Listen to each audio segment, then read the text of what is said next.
15 years ago, in September 1998, a United States FBI SWAT team rounded up and arrested a network of Cuban secret agents based in Miami, Florida. Some plea bargained and got off lightly, but 5 refused to do so and were given harsh sentences ranging from 15 years in prison to double life. They became known as the Cuban 5. Authorities in Cuba admit they were intelligence agents, but say they were not spying on the U.S. government. Instead, they were monitoring extremist anti-Castro exile groups in Miami with a history of deadly terrorist attacks against Cuba.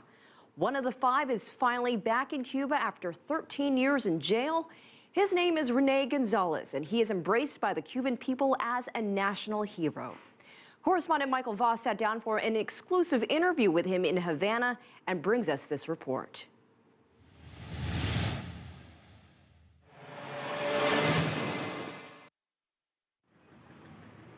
It's hard to exaggerate just how famous the Cuban 5 are here. They're known as the Cinco Héroes, the 5 heroes, and their portraits are posted all over the country. Rene Gonzalez was a pilot who agreed to pretend to defect by stealing and flying a crop duster to Florida. At the time, Havana had experienced a series of terrorist bombings, often against hotels and restaurants. When the Cuban government approached me to fill this mission, I just thought it was my duty to protect the Cuban people from those in Florida who were organizing and financing those terrorist crimes. And so I said yes, and I went there. What was it like leading a double life, knowing you'd have to betray people who thought they were your friend or colleague? It was complicated. It was really hard to leave Cuba as a traitor to all the people that I consider that were my friends here. And I left to the United States. I stole a plane, and all those people, including my own family. Then I got there, and I had to pretend to be somebody who I'm not.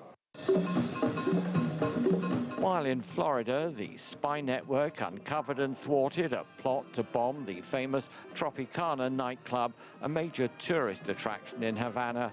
Then, in the spring of 1998, they uncovered a plot to blow up a plane bringing foreign tourists. Fidel Castro was so concerned, he passed the information on to the U.S. government. It's believed that that's what led to the arrest of the Cuban spy network. Their trial took place in Miami, the center of the Cuban exile community. Why do you think the sentences were so severe? It was a political prosecution, and it was politicized since the beginning. Critics would say you were spies, you were caught, you were sent to jail. What's the big deal? Spying is a verb, it's an action. You can say, well, if you look through your window to your beautiful neighbor, you might be spying, but that doesn't mean that you have to go to prison for that. And this is a legal case. Yes, legally speaking, espionage involves the searching for classified information. And that's why we never tried to do that. Rene Gonzalez was released on parole in October 2011. You were finally released on parole, but told you'd have to stay in Florida rather than return to Cuba. And in the end, you gave up your United States citizenship in order to come back here. How difficult a decision was that? It was absurd that after I served 13 years in prison, I couldn't be with my wife, with my kids, with my parents.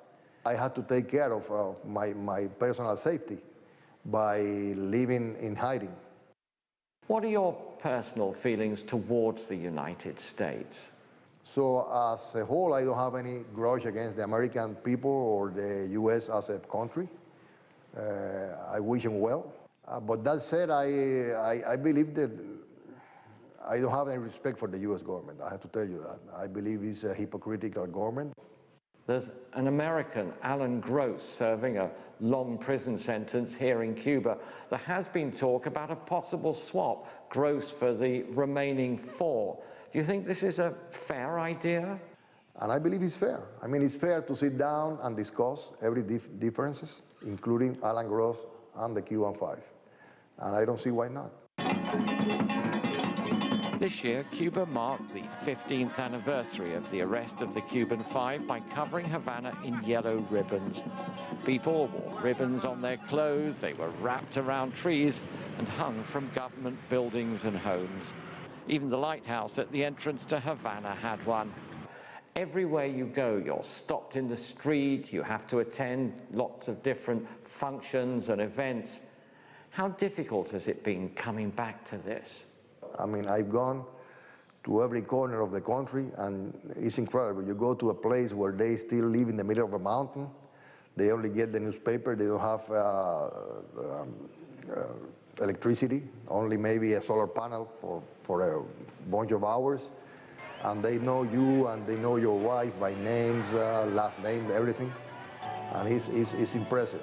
And it's complicated. Sometimes it's overwhelming, but that's how Cubans are.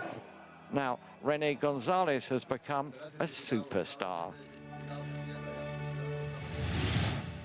Michael Voss in Havana, thank you for that report. Another Rene Hernandez, is the member of the Cuban 5 serving the longest prison sentence in the U.S., 2 life terms. He was charged with sending reports to Havana that aided Cuban jets in the shoot-down of 2 planes from a Miami Cuban exile group called Brothers to the Rescue. 4 people were killed in the attack, which resulted in strong international reaction. Hernandez is currently appealing his sentence on the grounds the jury and the media in Miami were tainted against him.